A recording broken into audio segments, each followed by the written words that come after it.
कोळ्यांसाठी समुद्र म्हणजे फक्त पाणी नाही. यामागे एक अशी गोष्ट आहे जी ऐकून तुम्हालाही नक्कीच आवडेल.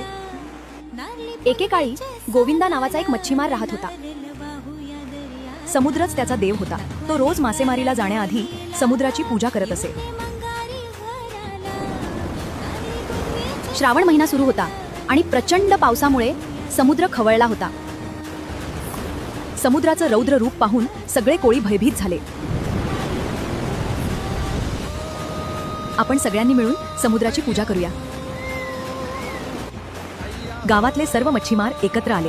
त्यांनी समुद्राची मनोभावे पूजा केली. आणि त्या रात्री एक अद्भुत चमत्कार घडला. वादळ शांत झालं आणि समुद्र पुन्हा शांत झाला. तेव्हापासून दरवर्षी श्रावण पौर्णिमेच्या दिवशी ही परंपरा श्रद्धेने पण पाळली जाऊ लागली. सजवलेली होडी खूप सुंदर दिसत आहे.